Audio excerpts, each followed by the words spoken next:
they have turned their attention to the West. They are forcibly occupying their land and telling them that they cannot do anything about it. A whole presidency in a country openly and brazenly supporting terrorists. All of you watching and listening all over the world, you know that Miyetti Allah is a terrorist organization. You know that. They have killed. They have said that Benue State is theirs for the taking as a spoil of war. All of you are aware of it. You know what they are doing. Anywhere you have Fulani headsmen, terrorists for that matter, they tell you, oh, they are pastoralists. They are allowed to do their businesses in the forest. All of you are aware of it. But you kept quiet, hoping that somehow Tinubu will emerge as the president, or an Igbo man will come as a president, and your family will start enjoying. But in the meantime, you have no more farmlands, you have no more forests, you have nowhere you can call your own home. The same stupidity exhibited by Hausa peasants that enabled Fulani to take Sokoto from them, that enabled Fulani to take Katsina from them, that enabled Fulani to take even Kanu from them. Every Hausa land is occupied either by a Fulani emir or a Fulani governor. Some of you don't want to reason, you don't ever learn that the main aim of Fulani is to conquer your land and enslave you. Look at Hausa people today. As I wrote yesterday, they are worse than a discarded tissue paper. They are worth nothing. Only their language is what is relevant in their lives. Everything else is lost. All of you are repeating the exact same mistakes that the Hausas made. That is why they are in trouble. And that is why they can never ever come out of it. They are all suffering from what I would an advanced version of the Stockholm Syndrome. Can you imagine that these people came into their land and took it over and they cannot do anything about it? Hausa is gone. It took Fulani very many years before they came out of their shell to say we are Fulani. Remember before, many years ago, they told you we are Hausa Fulani. We are Hausa Fulani. Because that time, their subjugation of the Hausa race hasn't been completed. Now they have completed it. Have they not completed it? And what is happening right now? I ask you, what is happening now? Fulani have now come out to tell you we are Fulani people. Is that not what they are saying now? They are not telling you we are Fulani. No more Hausa Fulani. What does that tell you? That the Hausa race no longer exists. Do you want the same thing to happen to you? Do you want the same thing to happen to your families, to your villages? Do you want your towns, let's say Obomosho, to be renamed into a Fulani name?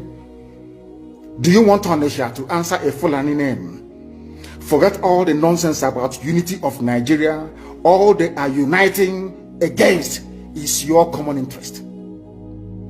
Unless you prefer epileptic power supply, unless you prepare to live your whole life without running water, unless you want to live in abject poverty and deprivation, your only alternative is a revolution.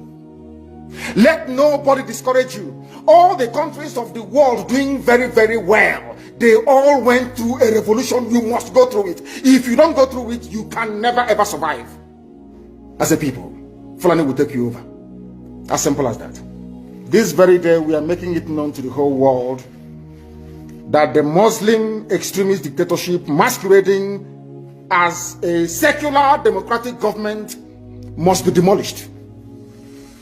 It must be demolished for you to survive. They have to be demolished. If you do not demolish them, your lives will end very, very miserably. I assure you. I assure you. The zoo is on its knees. Everybody knows that the zoo called Nigeria is on its knees. Who doesn't know that? Everybody knows. Nothing is functioning. You are all aware of it. When they say go and register for NIM or whatever, NIM or whatever rubbish is called, all of you trooped out. Without legislation, without any laws. Fulani can control you however they like. Once they announce it, Yoruba newspapers very foolishly and stupidly will support them because they want Tinubu as the president. And you are all dying every blessed day. You are all dying every day. Had you people risen up to say that what is happening in Nigeria is bad, there is no way that Fashoranti's daughter will not be alive today. That is the price you pay for duplicity. That is the price you pay for treachery. That is the price you will continue to pay until you rise up and say enough is enough. It is up to you to do it.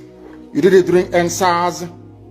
You can do it again. Can you imagine Fulani people telling you, if you remove Fulanis from Yoruba forest, imagine Fulani telling you, if you remove them from your ancestral lands, there will be war, and you are panicking.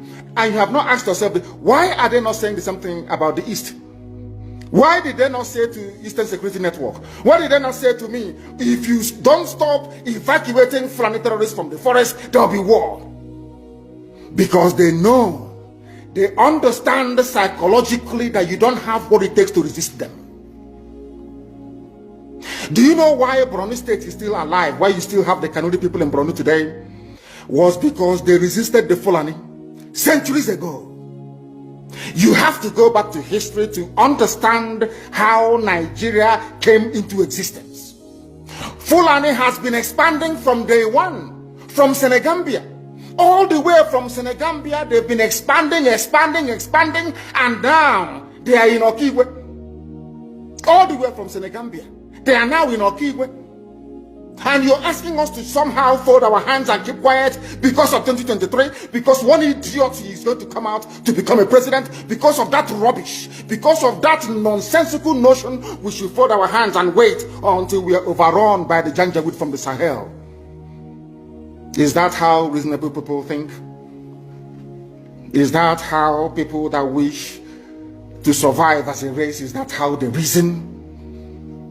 It is very, very shocking that some of you do not understand what the Fulanis have in store for you. Very, very soon it is going to happen. And when it happens, your eyes will clear. And about whom you will see it very clearly. I was warning you in 2014, 2015, 2016. They said he's a warmonger. He's a warmongering. I went to America and I told World Igbo Congress that this war you are avoiding is going to come to your villages. They said, no, it's not going to happen. What is happening today? When Yoruba was supporting the dead idiot called Buhari, did I not warn them that this evil you're supporting will consume you? They never listened.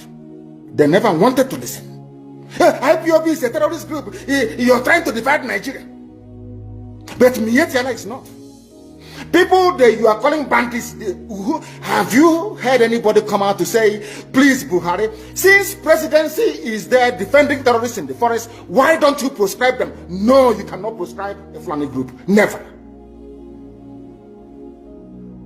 And all of you, we are supporting evil. When there is the proscribed IPOB, proscribed indigenous people of Biafra. These are Yoruba journalists writing junk. Every day they keep writing rubbish. But their land is under siege. Their land is under siege. And the Fulani will take it. It doesn't take time. So I am here today to encourage them that they must stand tall and be very strong, resolute. That is what Fulani does. They control the media. They have well-paid consultants all over the world doing their bidding for them. They have that woman at UN trying to lobby the world that everything is okay in the zoo called Nigeria. But you and I know that the zoo is not okay. You and I know the game plan of the Fulani. And what are you doing about it? Nothing. Every day you read, you lament, you complain. Every day you read, you lament. And that's all you do. That is all you do. You read, you lament, you complain, you do nothing about it. Your lives are being taken away from you. Your forests are being occupied. Your mothers are being raped. Your daughters are being abducted. And the whole national government, presidency, is supporting such people. And you're telling me that Nigeria is viably sustainable. Is that what you're telling me? That somehow this contraption is sustainable, it is viable. It can never be. Because the more you stay in one Nigeria, the more you are inviting the Fulanis to take over your ancestral lands, to take over your villages, and to make life a misery for you. That is the end game. That is the outcome. If you doubt me, go and do a bit of research. Ask yourself, who are the Hausa people? Who are the Nupe people? Who are the Bachama people? All of these people were steamrolled